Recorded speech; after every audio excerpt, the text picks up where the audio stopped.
The entire team at Emsolation want to acknowledge that we are gathered on the traditional lands of the Wurundjeri people. We want to recognise that we are recording and telling our stories on the stolen land of our country's first storytellers. We wish to pay our respects to all Wurundjeri elders and ancestors, and to extend that respect to any First Nations peoples who listen to Emsolation.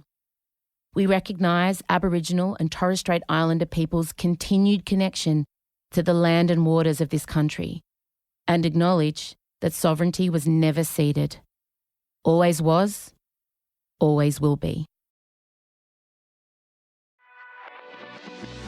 You're in Emsolation. Well, hello there and welcome to what is sure to be a wild, unhinged, unbridled episode of Emsolation, because I am solo. Yes, I am. My name is Em Rusciano. I'm a writer, a singer, a stand-up comedian, a maximalist power queen, a neurodivergent magic brain, and a podcaster. And usually I am here with my best friend since I was 11, award-winning screenwriter, Mr. Michael Lucas, but he is sunning his balls on a beach on Hamilton Island. Because somebody went to his husband's movie wrap party on Friday night, then went straight through to attend the Logies and texted me, and I quote, "I've been drinking for 5 hours because we found out we haven't won, so what's the point really?" And then did not resurface until this morning, where I received a "I am alive" confirmation. So while he recovers on an island getaway, much earned rest for his husband, Michael really has taken on the production wife role. He is Betty Draper and he is loving it. You have me. And as discussed, we realised when Michael got his gutters out, our ratings went up. And we are now currently figuring out what we're both going to turn up as next week. The voting will commence again. We're going to pop up some options now because we have canvassed you all and how you wanted us to be sexy. Because some of you said, "Oh, I just don't see anyone that light." First of all, Root. What? First of all, Root. Second of all, we can be sexy. How dare you? I've got so many ideas. Now, just know because it's me, I will take all your suggestions on board, but as RuPaul says, ultimately the decision is mine. And I may have Michael sitting here with winged eyeliner in Jafar's outfit. You just don't know. You just don't know what's going to happen. But I will gladly take your suggestions on board, but I may very well ignore them all. So I am sat here. I've upped the ante. I think I look hot. Or perhaps like a cast member of The Real Housewives of New Jersey. Who can say? Who can say? Column A and B. Column, a little bit of both. But I'm here in my fur and my, look at this, it's got a little pearl. Oh, we love it. ASMR. Is that what they do? Yeah. Oh, that sounds nice. So I've really upped the ante. Now, you may have noticed, you probably haven't noticed because it's extremely subtle. There is a bollard behind me. It's me. I have never felt more Barbra Streisand / Carrie Ann Kennel circa 1987. Carrie Ann Kennel? No, it's Carrie Ann Kennelly. But didn't Gina used to say, yes, "I'm Carrie Ann Kennel"? I've never felt more 80s diva than right now. Truly, it would only be better if I had one of my children walk in dressed as me to complete it. Odie is here. Here I am. I don't know if you're aware, but I have a book coming out late October. And over the weekend, I did my first presentation, publicly about the book. The whoring has begun. It was the Collins Booksellers Conference. And as I said in our sealed section this week, book people are my people. We were all bullied by the popular kids in high school. We're all Facebook friends with the school librarian now. And I walk in just seeing a lot of purple hair, a lot of Gorman, a lot of gay men. And I'm home. So they had this bollard behind the table. Now, at these events, they have the books there ready to go, printed, advanced copies. They're beautiful. But what they had for me was this little kind of like, it looks like something a religious sect would drop in your mailbox, doesn't it? So, what a religious sect. Take me in. Take me to your cult leader. Sign up. Yeah, correct. So Unfortunately, somebody is hanging on to her final manuscript because she's in a font dispute with her editor. And I don't know who that could be. So they were forced. So true. They were forced to have this little pathetic offering. And I went home with it, and Elio picked it up, my son, and said, "Oh, Mum, you'll have a real book one day." I'm like, that. No, he said, "It's not very long." So why did it take you so long to write? I said, "No, that's just an example." So I did read the first 6 pages of my book on this week's Emsolation Extra on the Tuesday edition. So if you're a subscriber, you can go and now listen exclusively. And that is news to my publishers. Hello, Paynter Press. So here she is, available to pre-order now, blood, sweat and glitter. She's just going to sit behind me casually staring into your soul, boring holes right into your flesh. Look at her go. And then the back, you'll see the back cover. Now, I wanted this to be the front cover, but then my editor said, we do want heterosexual people to buy your book. So here we go. It's very exciting. It goes to print on Monday. Oh, my God. I am going to be unwell. I'm so unwell about this, but also very excited. I've already started talking about outfits for the book tour. I'm attacking this like it's the Wicked press tour, just so we all know, with way less budget. But don't worry, it's still going to be fabulous. So on today's episode of Emsolation, we were sent the most hectic, we have never had anything like this on the podcast before. An Emsolator has had a horrific experience with a hotel. You will not believe it. I'm about to read it to you, and I have a few things to say in response. We're going to talk about that. We also had an Emsolator. I don't want to give too much away. She had tickets for the Jesus Christ Superstar show that has been happening at the Bowl starring Cynthia, Erivo and Adam Lambert. And she may have muddled something but then rectified it in the most heroic way. We're going to get her on to chat to it all and obviously just have an excuse to talk about all the Jesus Christ Superstar content floating around, plus my friend Michael Paynter's Gethsemane finally made it online because somebody put it on her Instagram. Who can say? Who can say who that was? And then in the sealed section, I will be viewing some footage that you all sent me of a well-endowed gardener who likes to dance in front of the camera, who's also a fireman. I don't know why it's been sent to me. I feel so off-brand. And I'll also be giving an F1 update because, woo, we are in summer break and shit is getting real between Lando and Oscar. It's so nice not being interrupted by a co-host. I'm quite enjoying the soloness of this. Okay, I need to take my fur coat off because honestly, strap in. I'm going to take my fur coat off because what you're about to hear, oh my God. Okay, here, James, thank you, darling. All right, here we go. Okay.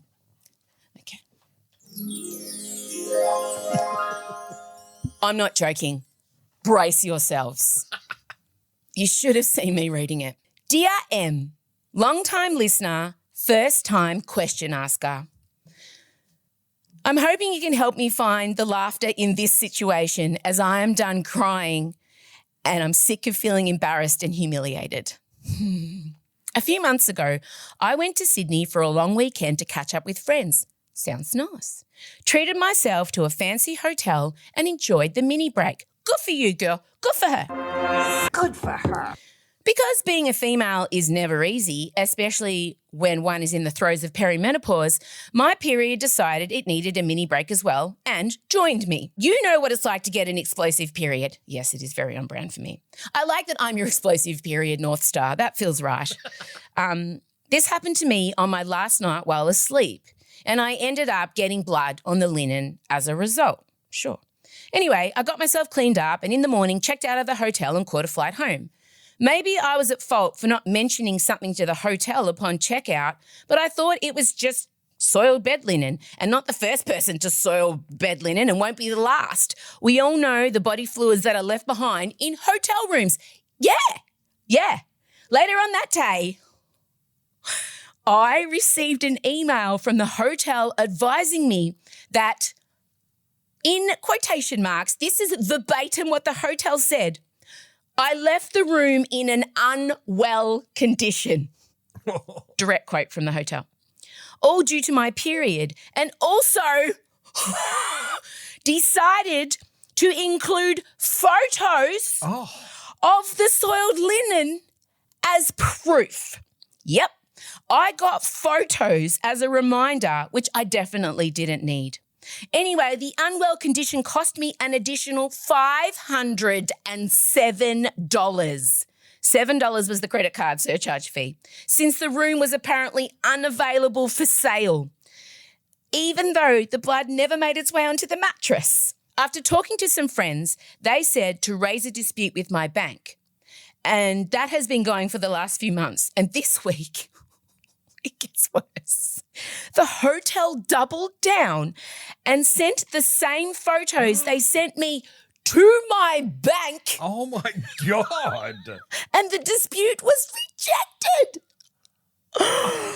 So my question is, how do I stop feeling humiliated and embarrassed over the soiled linen and the photos that have now been shared to multiple parties? Hope you can help me find the laughter, and thank you for what you do with this podcast and the community you have grown. I actually am unwell. I am so unwell. I am the hotel room sheets. I'm not going to lie. Do I have some thoughts on this? Yes, I do. I really do. And to deliver those thoughts, let me pop my shade on. First of all, Anonymous, you are not, my computer down, I'm so sorry. You are not unwell. You are menstruating. Honestly, the hotel manager can take their pearl clutching fucking and shove it up their ass. Because let's be clear, what happened to you is not just embarrassing, it's a steaming pile of menstrual misogyny. Like, honestly, do you think if that blood had have been a nosebleed or beetroot dip spilled, that this same response would have happened? No, it's because it dared drip from your vagine. Like, as if the room wasn't nobody had some Sad Wonder soap? As if it renders the room unsellable that night. A tiny bit of, red period blood. Could have been some bloody tomato sauce for all they know. The fact that they took a photo, oh my God. I don't know how to recover from the photo. I need to sit here.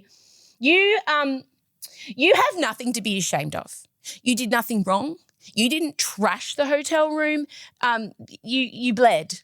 That's it. Yeah. Which is literally the reason why every human on earth is here.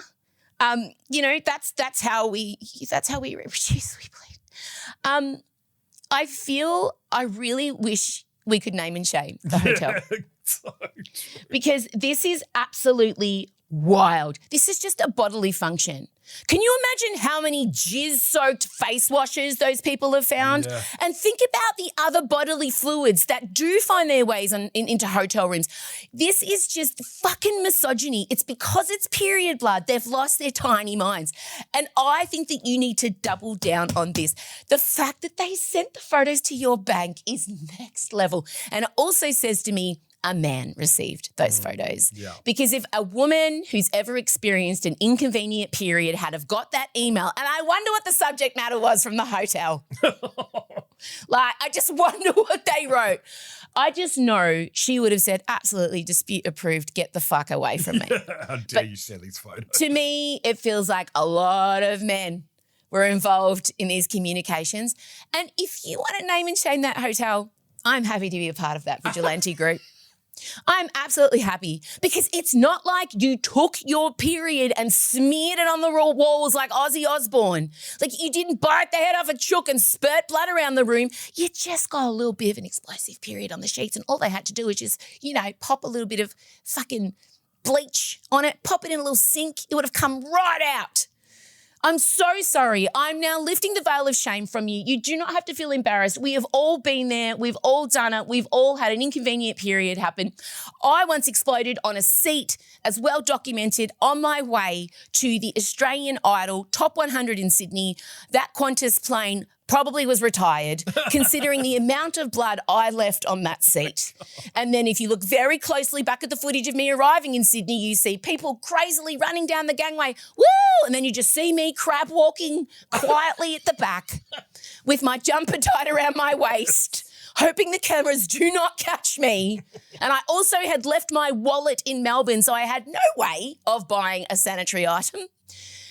You have nothing to be embarrassed about, ashamed about. I am horrified that they took and what about the person who took the photos on their iPhone? That's in the cloud forever.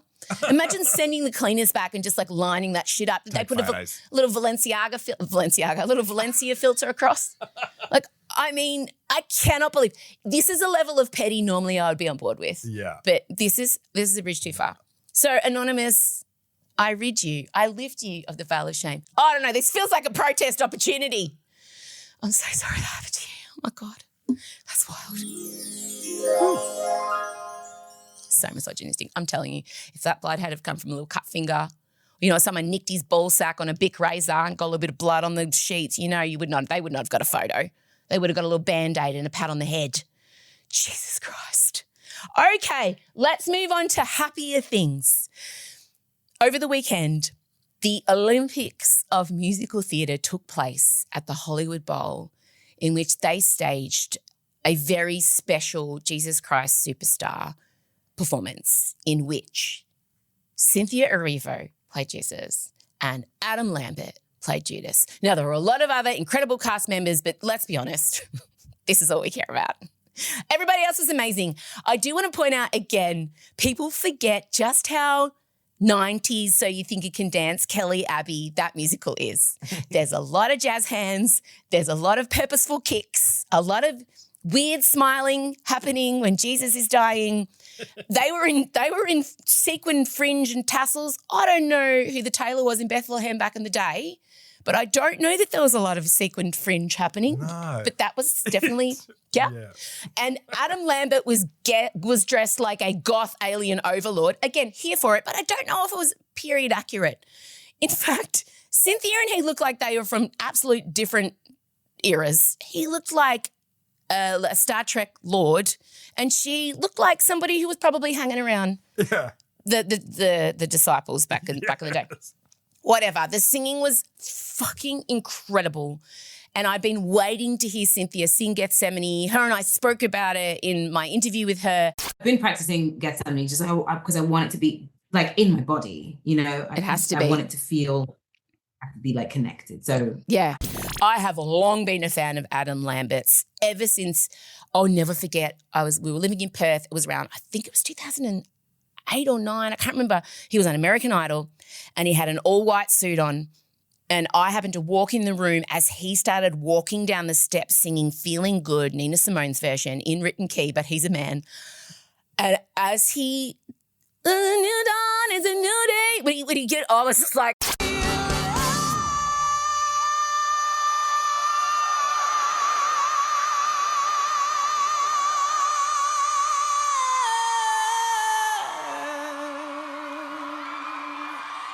I'll never be the same. I have loved Adam Lambert truly for so long, and I just am so happy for him. So to have him and Cynthia opposite each other, absolutely insane. I desperately wanted to be there, but I just couldn't make it work.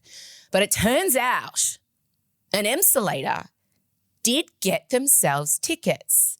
Are they ready to talk to us now? Hello. Hello, Mia. Hello, how are you? Oh, I'm so good. It's Em Rossiano, in case you didn't recognise my voice. Yes, I got to. It's so nice to hear you. So nice to meet you over the phone. You too. Now, you are currently where? I am currently in LA in some random park, actually. Fantastic. Yes. You know, as one does, right? Of course.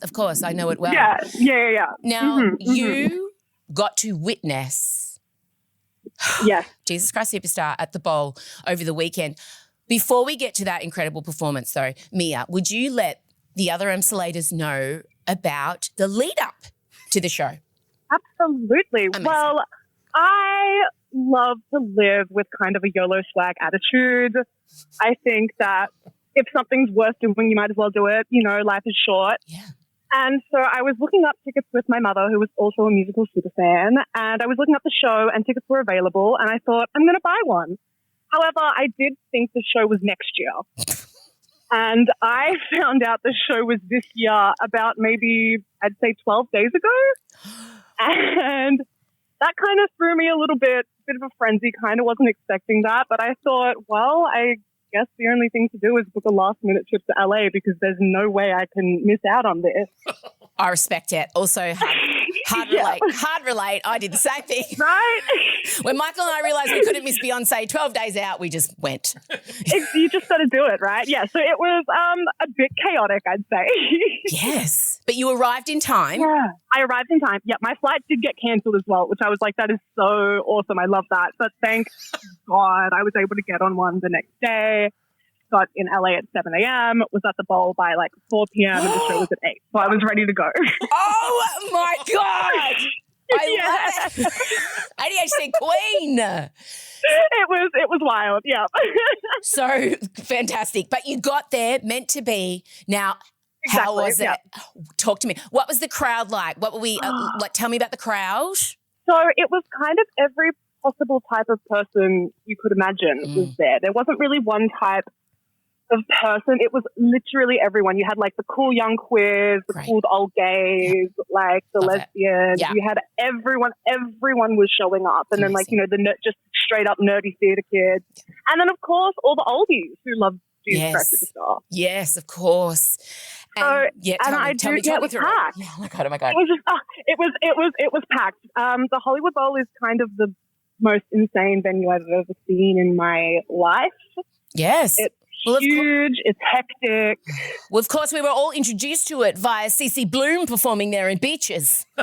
That was my first experience of the Hollywood Bowl. Okay. Remember, CC Bloom had a show there, and we watched her sound check, and then that's where I really heavily associate the Hollywood Bowl with Beaches. I'm not the only one.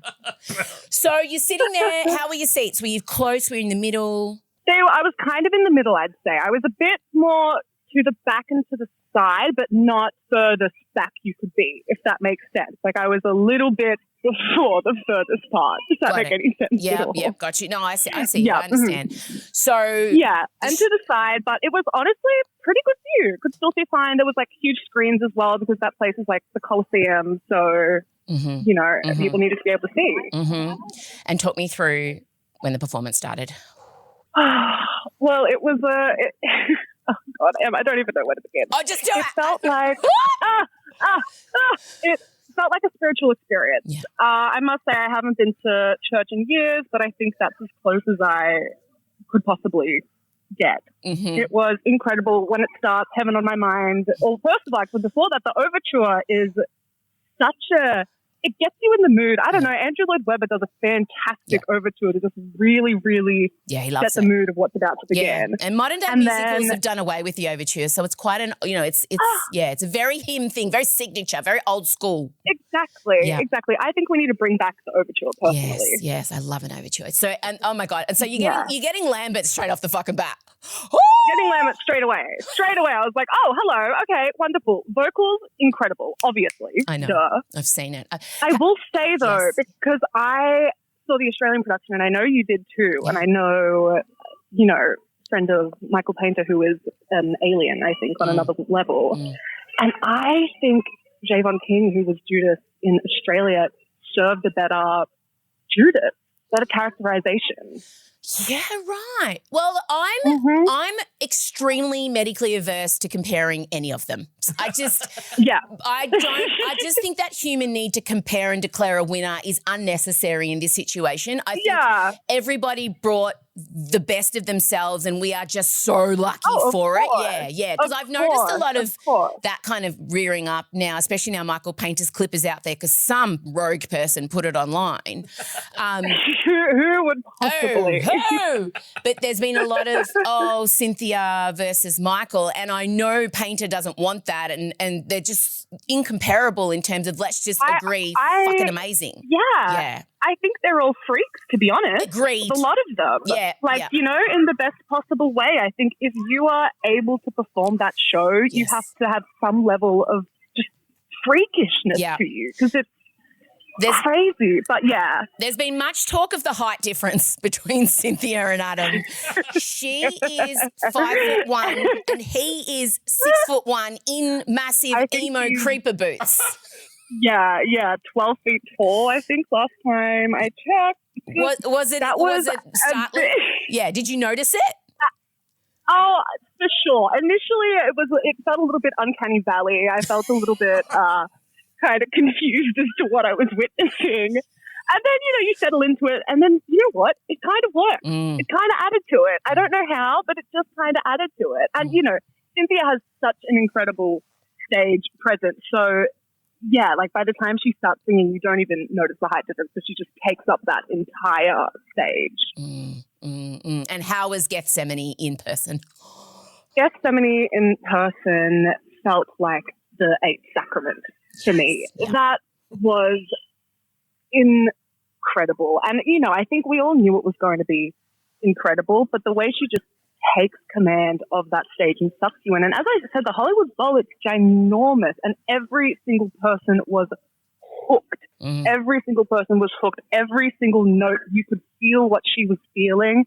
And she started absolutely crying at the end, and I think so did everyone else in that theater. It was such an emotional experience. And that song is just, it's going to be emotional no matter what. But it just felt like she added just such a personal touch to it. But I think it was also added to because she was a woman. I don't know.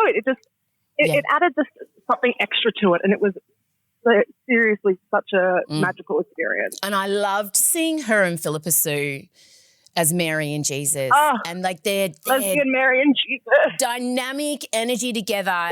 The idea of recasting gender bending now should just be like they had such palpable chemistry.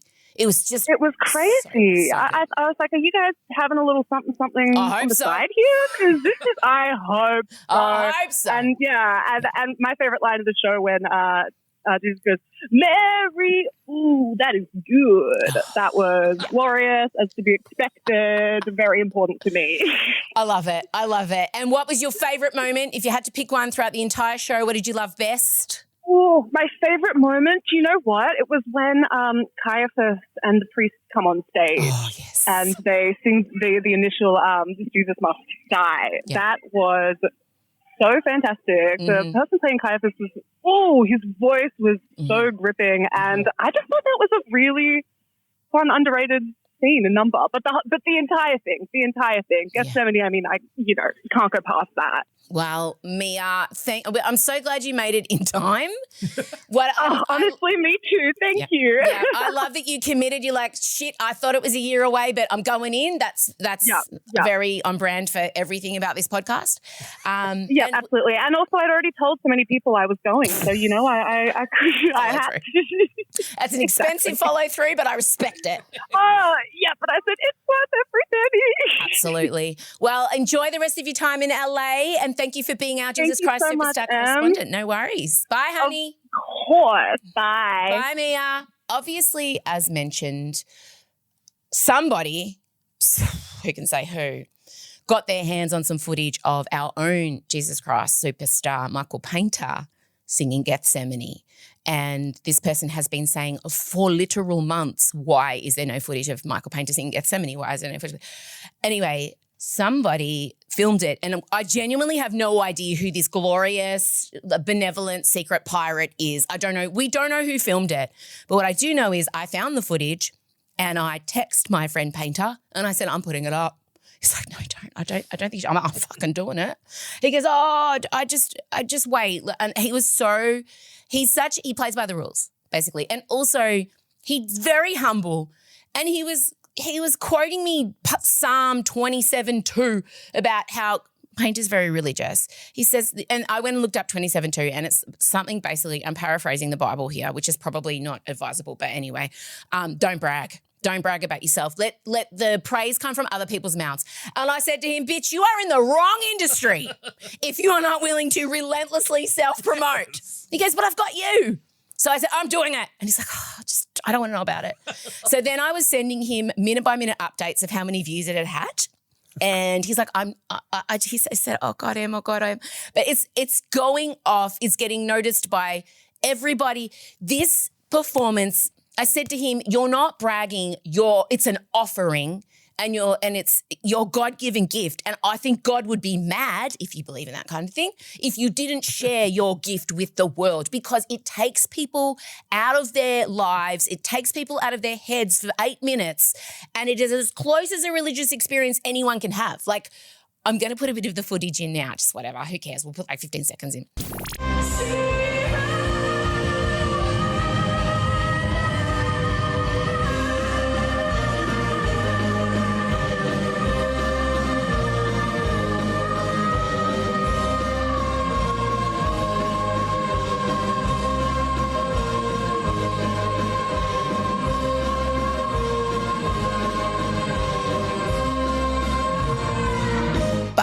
It is absolutely the best singing of my lifetime I think I've ever witnessed in person. And bear in mind, I have seen everybody from Beyonce to Shaka Khan to Stevie Wonder, and I place my friend firmly above them. Just because of how it makes you feel in the moment, because that is his song now, forever. And Cynthia absolutely slayed. And as I said, let's not be drawn into trying to compare. We don't need to do that. They can both exist together, side by side. The truth being, each artist gave their absolute fucking soul for that song. But for me, because of my closeness with Paynter and I know his connection to that role, for me, that's the one that, I'm drawn to. But obviously Cynthia's was incredible. So if you haven't yet watched Cynthia Erivo's Gethsemane, do yourself a fucking favour. If you want to access Michael Paynter's Gethsemane, I think you can probably find it at Emrosiano on Instagram. I don't know who can say. But the full clip is up on his YouTube. He put it there under duress. I had a pointy stick in his back.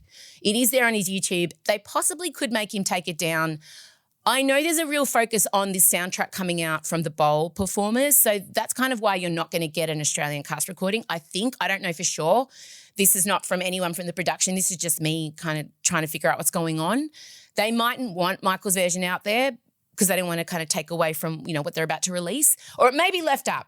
But whatever the case, rush to his YouTube to see the full clip, because it is just, you just don't often get to see somebody who's that good. You just it's like watching Usain Bolt run the 100 metres, or I'm trying to think of more Michael Jordan play basketball. I'm trying to think of more sporting analogies. Or Shane, what was the lady's name who was a good swimmer, the Australian one? Or Debbie Flintoff King run the 400-metre hurdles. Okay, that's nice sporting references, but you know what I mean. It's incredible. All right, that's quite enough from me in the main app. I don't remember anything. It was good. You were there. Terrific. Coming up next in the sealed section, I will be reviewing a saucy video many of you sent to me and said, Em's eyes must be across this gardener who likes to dance in front of the camera and just brighten your day with his giant wang. And we'll also be discussing the developments in F1. We're on summer break, and the Lando v Oscar battle over the weekend. Woo! It's getting saucy. I don't know what the fuck McLaren think they're going to do, but this whole idea that they're going to be able to manage the two of them being friends, not possible. Let's talk about that next in the sealed section. If you're not a subscriber, think about becoming one. Support us. We are totally independent. We are neurodivergent, female-led. Every single cent from our subscriptions goes back into the podcast. You enable me to make this stuff so that I can spend time making things like this. And Rage Against the Vagine Ep 0 is coming out next week. I completely forgot to talk about it. Woo! It's really good. I just listened to it. Thank you to Ezekiel Fenn, who has done the most beautiful, we have composed our own music and it sounds incredible. What other podcast has a fucking composed soundtrack? Mine. And to Tara, my executive producer, she has done the job of 10 women, when I tell you. So that's very exciting. You're going to be getting Ep 0 of Rage Against the Vagine next week. God, I realise why I'm so tired. Yeah. I've really done a lot this year. And look out for some shows being announced too. We're announcing some more live shows. Is it the return of the ballroom sessions at a much larger venue? Who can say? Will somebody who plays Jesus possibly be at these shows? Who can say? I can, yes. All right, onto the sealed section we go. If you want to hear, or even better, watch what happened next, give yourself the gift of Emsolation Extra. For less than $2 a week, you get 2 bonus episodes every week, close friends access on Instagram, pre-sales ticket priority, and merch discounts. There's even exclusive video episodes of our sealed section every Thursday on our extra tier for less than $3 a week. Find out more at emsolation.supercast.com now. Emsolation with Em Rusciano is recorded at Down the Hill Studios, hosted by Em Rusciano with Michael Lucas, executive produced by Benjamin Wasley, produced by Em Rusciano, edited by Ezekiel Fenn, with videos by James Henderson, socials by Benjamin Wasley, Em Rusciano and Marcella Rusciano Barrow, with assistance from Jem Evans and Isabella Hines. You'll find links to get more Emsolation on Instagram at Emsolation Podcast. And thanks for listening. We can't wait to chat with you again soon.